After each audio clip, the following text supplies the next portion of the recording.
Thank you, Lord, for saving me. Anybody grateful tonight? Let me hear you.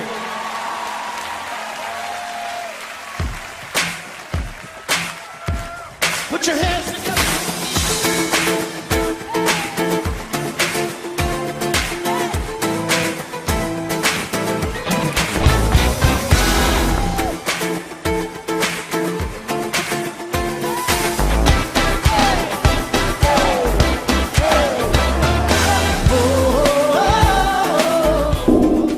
Bien, nous allons continuer notre culte. Nous allons passer au service de Sainte Seine. Et combien il est bon et pour nous de saisir vraiment la dimension de la grâce de Dieu.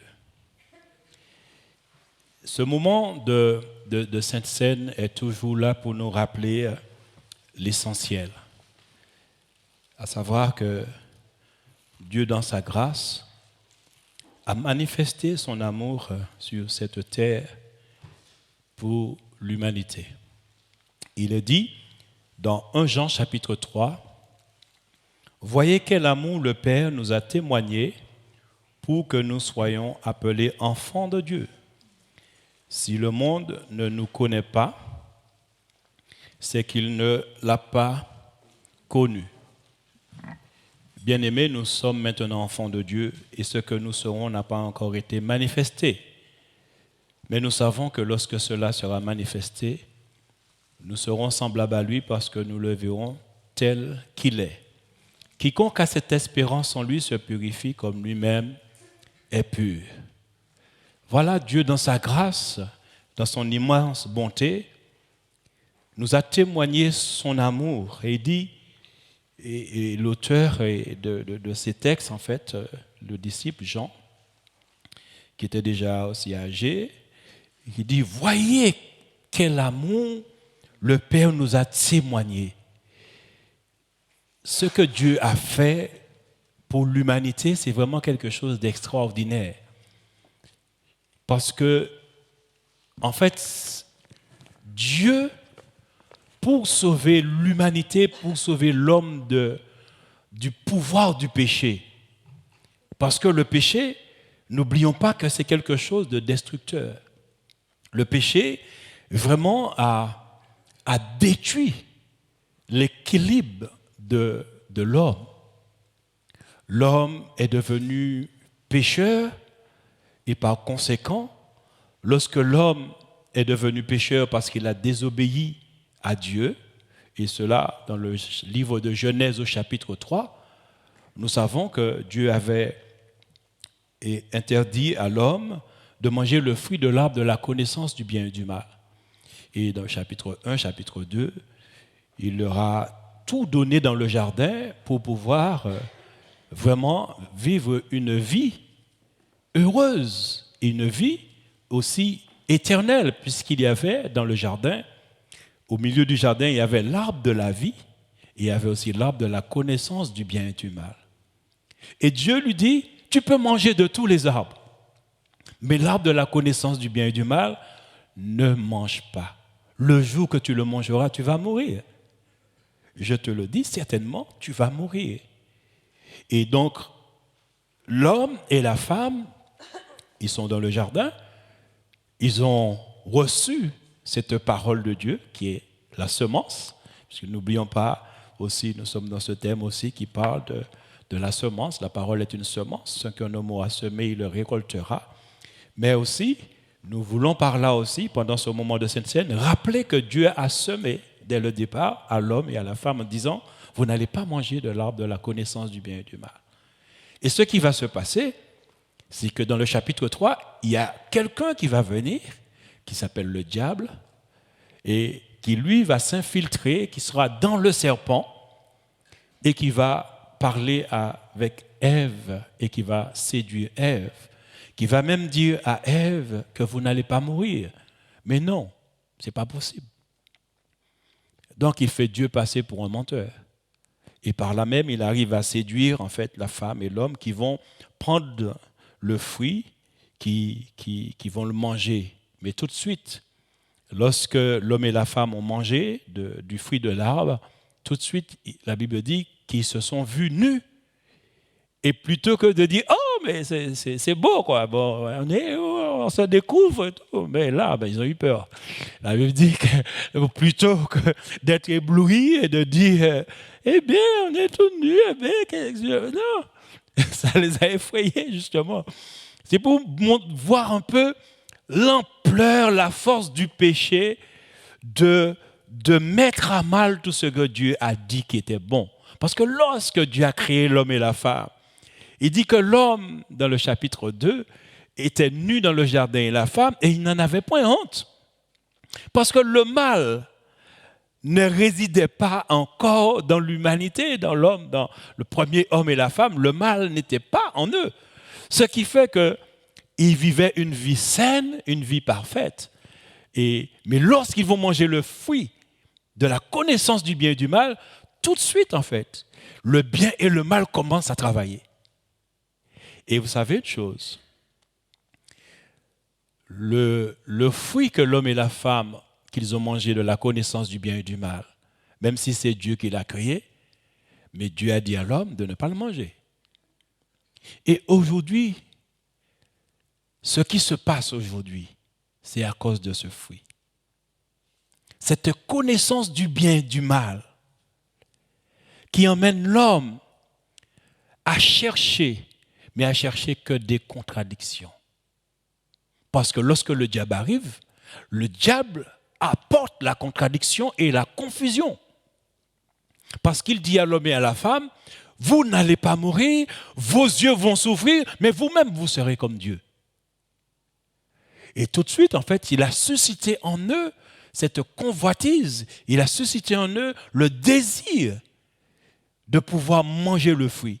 Et donc, susciter le désir, ce n'était pas encore le péché, attention.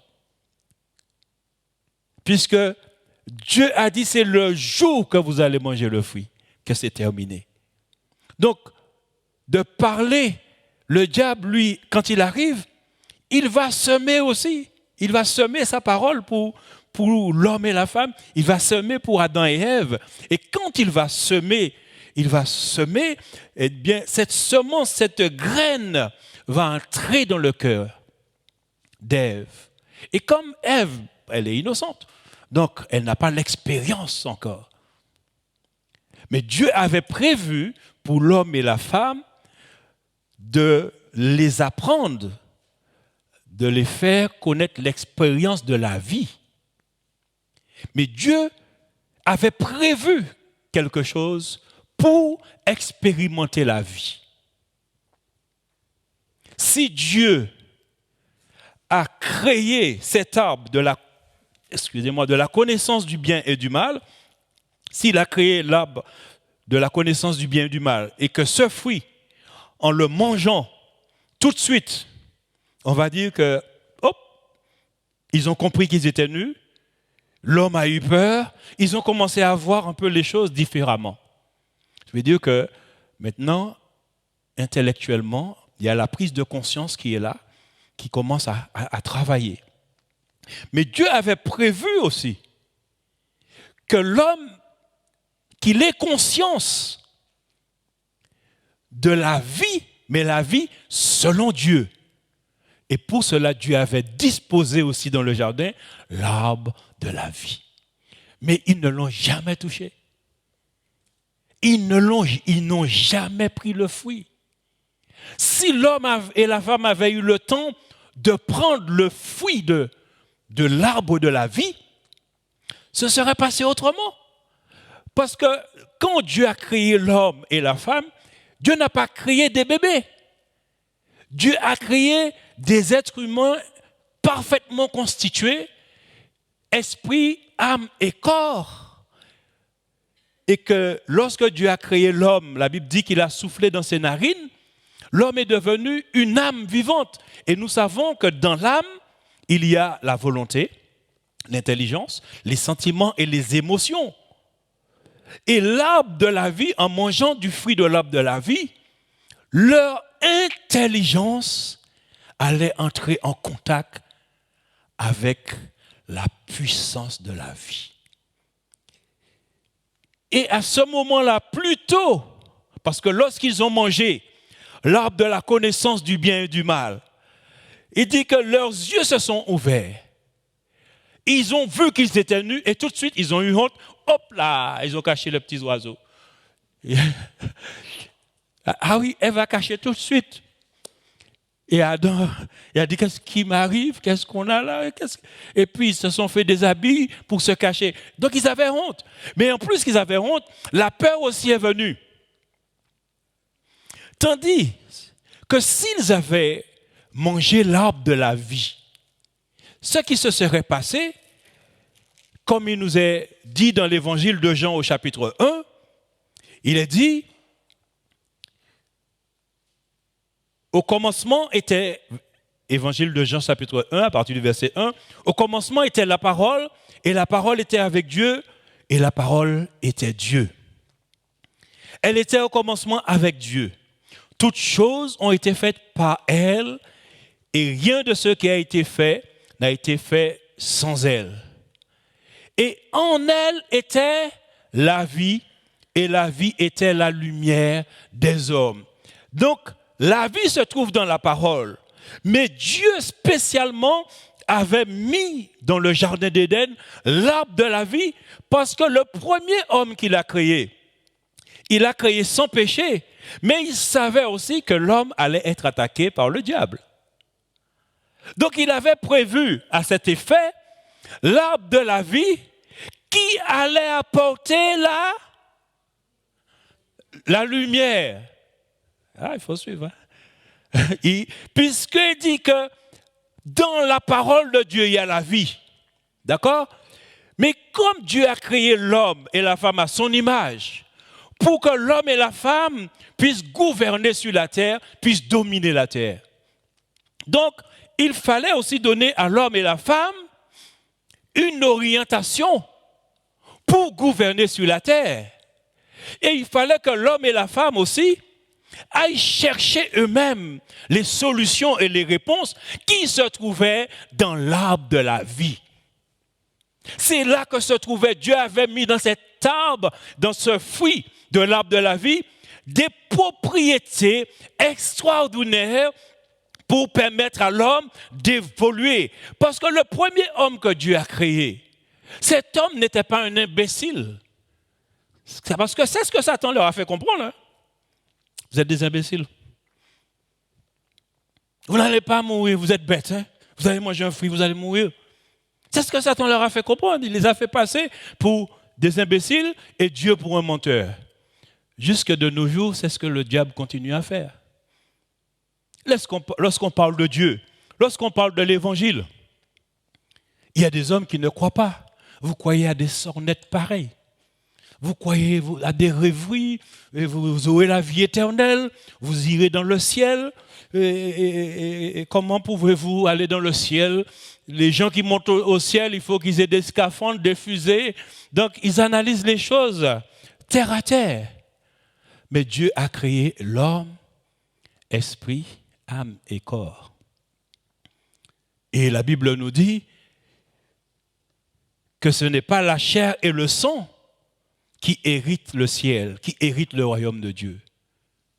C'est l'esprit régénéré, qui veut dire l'homme nouveau, l'homme intérieur. L'homme qui a accepté Jésus-Christ, qui lui-même est le chemin, la vérité et la vie. Et dit, celui qui croit en moi, dans Jean 5, verset 24, où Jésus, il dit en vérité, je vous le dis, celui qui écoute ma parole et qui croit à celui qui m'a envoyé a la vie éternelle. Dieu est avec Jésus-Christ, en fait. Il va ramener l'homme à son plan initial. Parce qu'il n'avait pas créé l'homme pour que l'homme soit condamné, pour que l'homme aille en enfer. C'est pourquoi très tôt il a semé, très tôt il a parlé pour l'homme et la femme, mais en plus qu'il a parlé, il a laissé l'arbre de la vie. Et cet arbre, en mangeant le fruit de l'arbre de la vie, leur connaissance allait se développer parce que l'arbre de la vie, à l'image de Jésus-Christ, était là aussi pour emmener l'homme à connaître, à développer cette capacité que Dieu lui a donnée, à savoir l'intelligence. L'arbre de la vie allait faire ce travail. Il allait faire ce travail, et non seulement cela, l'arbre de la vie allait les faire, allait les faire vivre éternellement. Il allait les faire vivre éternellement. Et c'est ce qui, dans Genèse, on voit Genèse chapitre 3, Genèse au chapitre.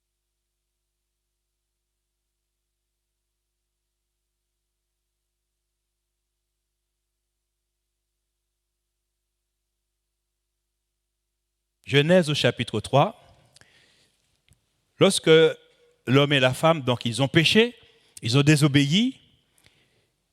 Genèse chapitre 3, à partir du verset 22, il a dit, l'Éternel Dieu dit, voici l'homme est devenu comme l'un de nous pour la connaissance du bien et du mal.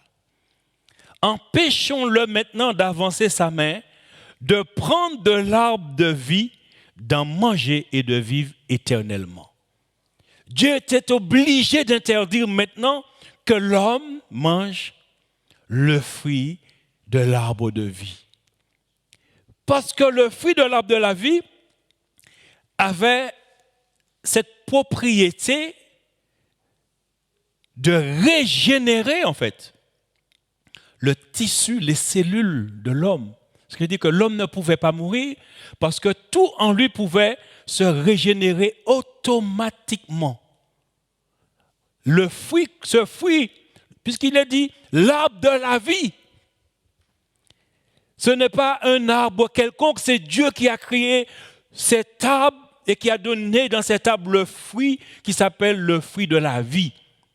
Et pour permettre à l'homme d'évoluer et de développer la capacité aussi intellectuelle que Dieu a déjà mis en lui. Donc, le premier homme qui était créé, son QI était à 200%. Il était à 200%, mais il avait besoin de l'expérimentation. Mais le diable est intervenu et les a déroutés et les a déviés. Il les a déviés. Mais Dieu, effectivement, dans sa grâce, il ne pouvait pas laisser non plus, maintenant que l'homme a péché, maintenant que l'homme est contaminé, maintenant que le virus du péché est entré dans l'homme, Dieu ne pouvait pas le laisser vivre éternellement dans cet état. Et c'est pourquoi il dit, empêchons-le maintenant d'avancer sa main, de prendre de l'arbre de vie, d'en manger et de vivre éternellement. Et l'Éternel, Dieu le chassa du jardin d'Éden pour qu'il cultivât la terre d'où il avait été pris. C'est ainsi qu'il chassa Adam et il mit à l'orient du jardin d'Éden les chérubins, donc les archanges, qui agitent une épée flamboyante pour garder le chemin de l'arbre de vie. Et Dieu, dans sa grâce, n'ayant pas créé l'homme pour que l'homme soit condamné, pour que l'homme soit jugé, il a prévu toujours, on va dire par la vie, il a prévu un autre porteur de vie.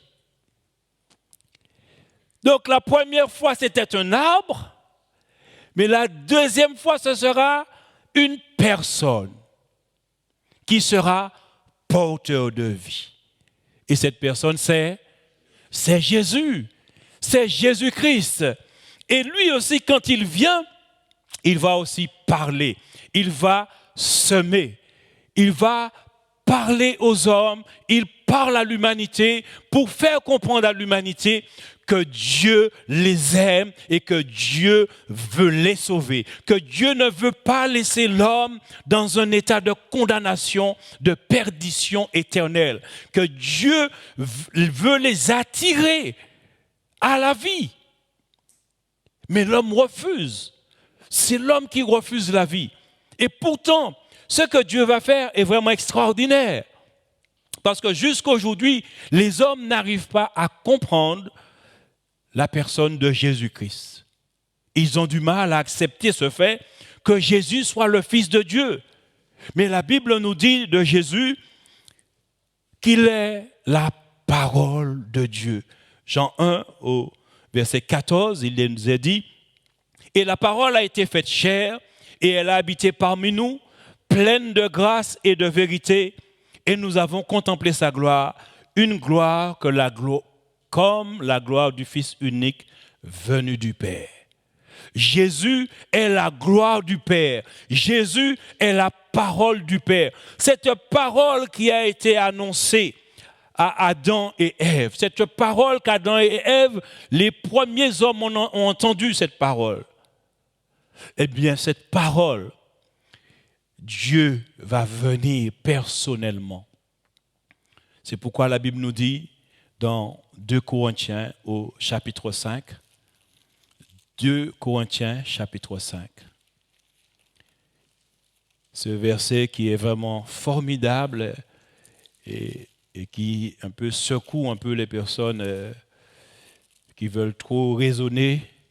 2 Corinthiens chapitre 5 au verset 19, il nous est dit « Car Dieu était en Christ, réconciliant le monde avec lui-même, en n'imputant point aux hommes leur offense, et il a mis en nous la parole de la réconciliation. » Il a mis en nous cette parole pour nous réconcilier avec Dieu. Il a fallu que Dieu lui-même vienne personnellement en tant qu'homme pour nous parler, pour nous témoigner de son amour, pour nous dire qu'il nous aime tellement qu'il ira même mourir à notre place sur la croix. Qu'il ira et qu'il va prendre aussi la chose qui nous condamne, la chose qui nous détruit, la chose qui est abominable et qui est immonde, qui s'appelle le péché, il va le prendre sur lui pour le détruire, pour nous donner la vie et la vie en abondance. C'est ça la semence divine, c'est la personne de Jésus-Christ, c'est Dieu lui-même. Et je vous dis en passant, c'est Dieu le Père qui était là. Dieu était en Christ pour réconcilier le monde avec lui-même. Beaucoup de personnes ont des problèmes avec Jésus-Christ. Est-ce que Jésus c'est le Fils de Dieu? Comment Jésus peut être le Fils de Dieu? Comment Dieu peut coucher avec Marie? Que vous ensemble, cela vous dépasse? Nous aussi, cela nous dépasse. Mais on a cru par la foi. Et on est content, on est heureux. On est content parce que la Bible dit, on a cru à la parole de Dieu et c'est une grâce. Jean 1, verset 12, il est dit, mais à tous ceux qui l'ont reçu, à ceux qui croient en son nom, elle a donné le pouvoir de devenir enfants de Dieu, lesquels sont nés ni de la volonté de l'homme, ni de la volonté du sang, ni de la chair, mais de la volonté de Dieu, le Père. C'est ça la semence de Dieu pour l'homme, pour l'humanité, à savoir l'arbre de la vie, de la Genèse. Dieu à nouveau a fait en sorte qu'il y ait un porteur de vie. Donc, une personne qui va venir avec la vie et qui va aussi parler.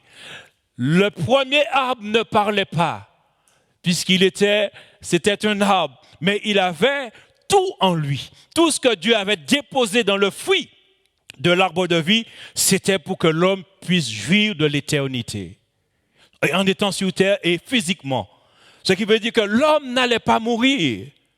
Et même dans le livre d'Apocalypse, si je me rappelle du verset, puisque à la fin de toute chose, cet arbre sera à nouveau. Cet arbre va apparaître à nouveau. Moi, je trouve Dieu formidable. Il est tellement merveilleux, ce Dieu.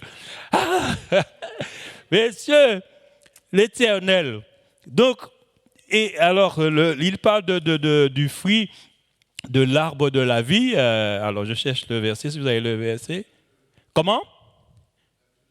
22 au verset 2. Voilà. Merci. Il dit, Apocalypse 22 au verset 2, parce que Dieu va revenir, il va rétablir toutes choses. Le plan initial de Dieu, Dieu n'a pas abandonné ses plans, son plan merveilleux, parce qu'il a créé l'homme à son image. Il veut que l'homme puisse se réjouir et vivre avec lui dans l'éternité en étant heureux. C'est ce que Dieu a prévu pour l'humanité. Mais l'humanité refuse parce qu'ils écoutent, ils entendent d'autres semences qui est la semence du diable. Mais Dieu continue à semer dans notre jour, en notre temps, par celui qui est porteur de vie, à savoir Jésus-Christ de Nazareth. Et tous ceux qui acceptent Jésus-Christ, tous ceux qui reçoivent cette semence qui vient de Dieu, parce que Jésus est la parole de Dieu qui apporte la vie pour chaque personne qui reçoit Jésus dans sa vie, dans son cœur, qui accepte Jésus-Christ. Et donc, Jésus a promis, quand il dit dans Jean 3, au verset 3 et le verset 5, que si un homme ne naît de nouveau, il ne peut entrer dans le royaume. Si un homme ne naît d'eau et d'esprit, il ne peut effectivement entrer, il peut voir le royaume, mais il ne peut entrer dans le royaume. En premier, il dit il ne peut voir, mais après, il dit il ne peut entrer. Il faut être né d'eau et d'esprit. Et je vous dis que l'eau est symbole de la parole. Et aussi la parole et le Saint-Esprit.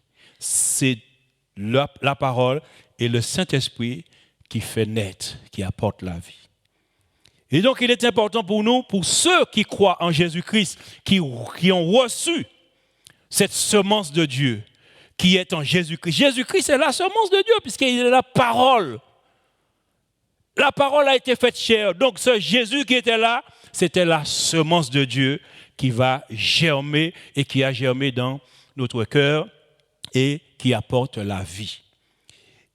Et comme Dieu va revenir pour chercher son peuple, son Église, et rétablir toutes choses. Donc Apocalypse 22, il nous a dit, et il me montra un fleuve d'eau de la vie limpide comme du cristal qui sortait du trône de Dieu et de l'agneau. Verset 2.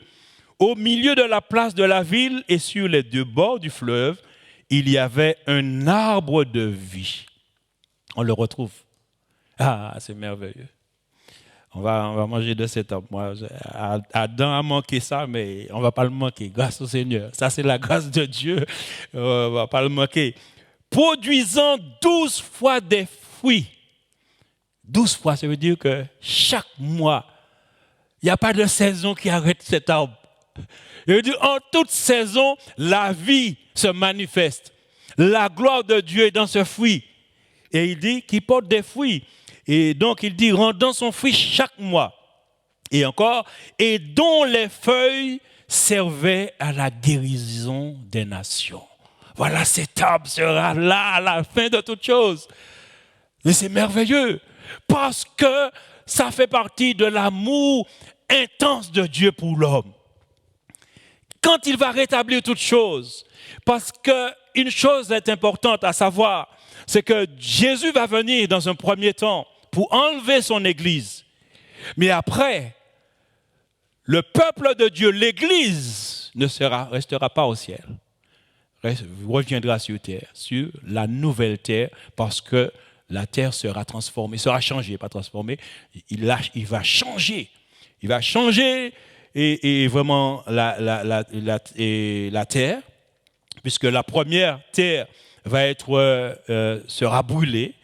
Alors, vers chapitre 21, il nous est dit, chapitre 21, il nous est dit, et celui qui était assis sur le trône dit, voici, je fais toutes choses nouvelles.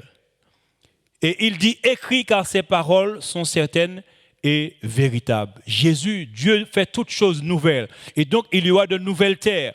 Et le peuple de Dieu qui a reçu la semence de Dieu, qui a gardé cette semence et qui a continué à persévérer dans la parole de Dieu, qui a compris que dans la parole, il y a la vie. Jésus, c'est la vie. Le Saint-Esprit, c'est la vie. Dieu le Père, c'est la vie. Il n'y a qu'un seul Dieu et qui est un tout en chacun de nous. Il est un tout en tous. Si nous comprenons ça, nous restons fermement attachés à la vie divine qui est dans la personne de Jésus-Christ et dans l'amour du Père. Et donc, il fera toutes choses nouvelles. Il y aura de nouveaux cieux, il y aura de nouvelles terres. Et donc, le peuple de Dieu reviendra sur terre et nous aurons cet arbre qui sera là à nouveau. Nous allons régner.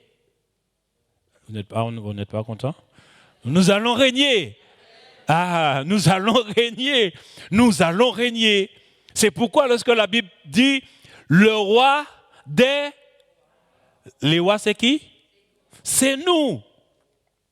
Regardez-vous, dites je suis un roi. Mais oui, je suis un roi. Des fois, nous avons du mal à croire à ce que Dieu dit. Mais c'est vrai. Il dit et la chose arrive, il a dit ça, il a fait ça, il a manifesté tout cela pour nous. Dieu était en Christ pour réconcilier le monde avec lui-même. Et plus encore, ce qui est vraiment formidable, on revient dans 2 Corinthiens chapitre 5, il nous a dit une chose qui est vraiment merveilleuse. Il nous a dit,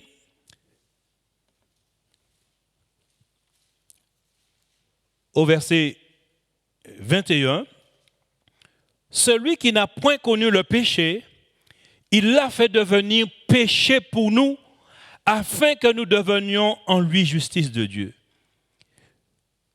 Celui qui n'a point connu le péché, à savoir Jésus, il l'a fait devenir péché pour nous. Jésus est devenu le péché. Et j'avais déjà parlé de cela. Le péché, c'est le mal dans toute sa force, dans toute sa puissance. Et je vous disais, je donnais l'image de la bombe atomique. La bombe atomique, elle est puissante, c'est une arme terriblement dangereuse. Si on la lance dans un pays, là, il n'y a plus de vie. Je veux dire, ça peut tout exterminer, tout ce qui a vie, les arbres, les oiseaux, tous les espèces dans la mer, dans l'eau, tout peut être détruit, peut être anéanti. Et donc, quand un homme détient la bombe atomique, on dit que cet homme est puissant. Ce pays,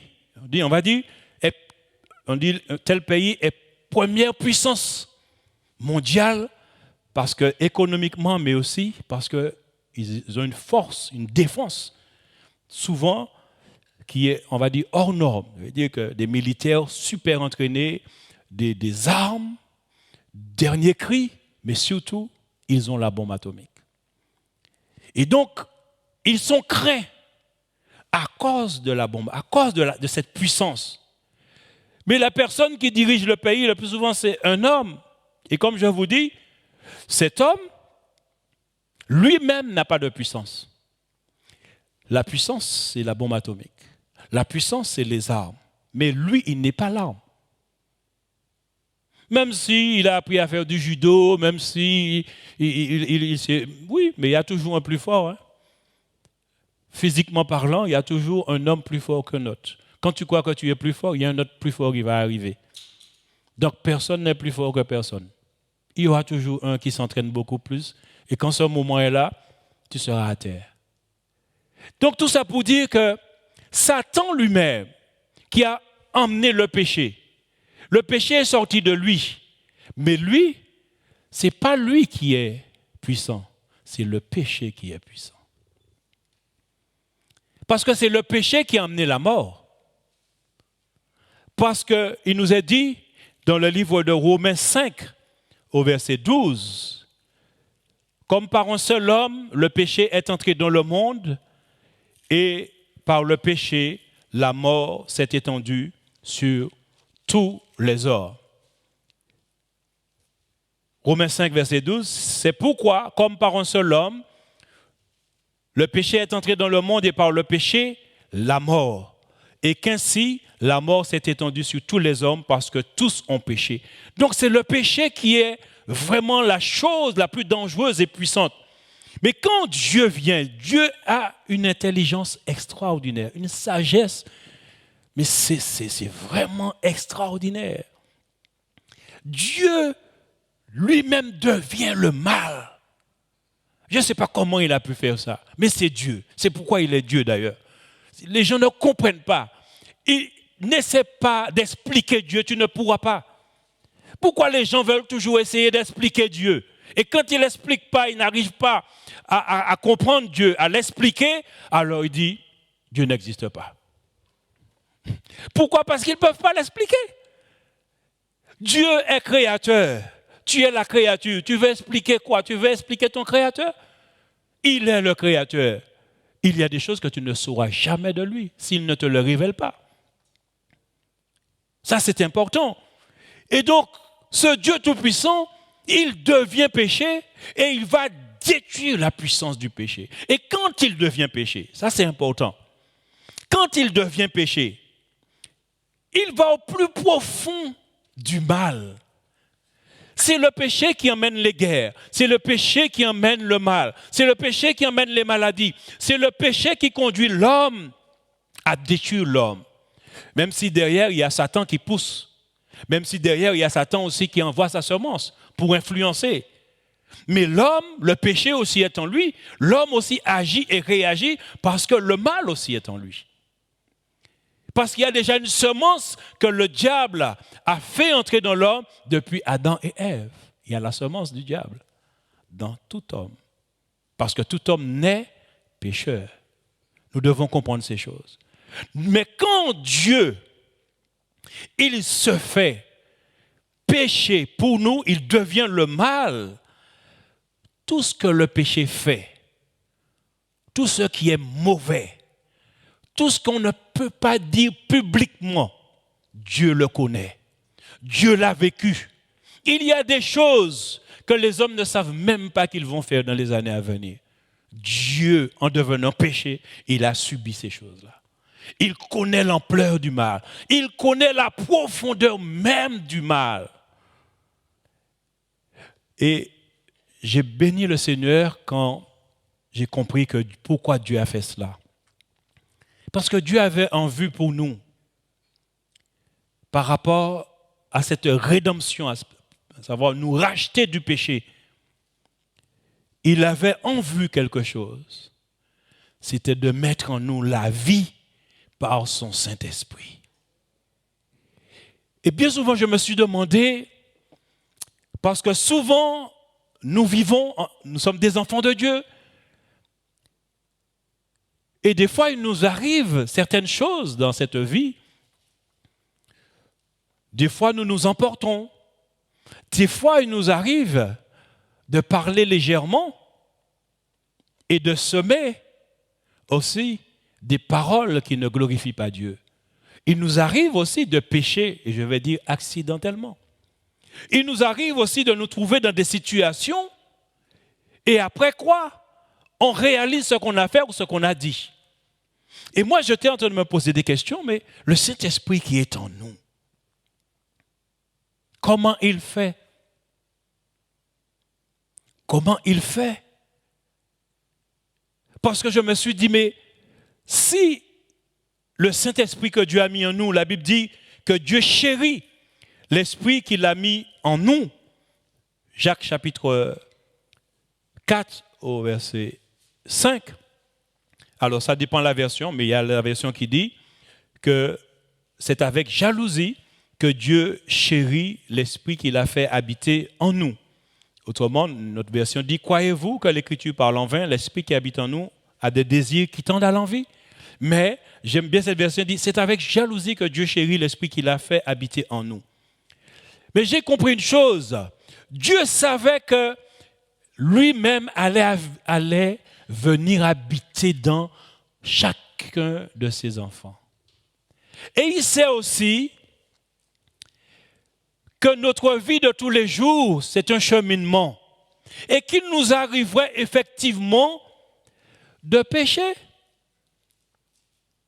Nous ne sommes pas des pécheurs, nous sommes des enfants de Dieu. Faites attention. Il faut rectifier les choses.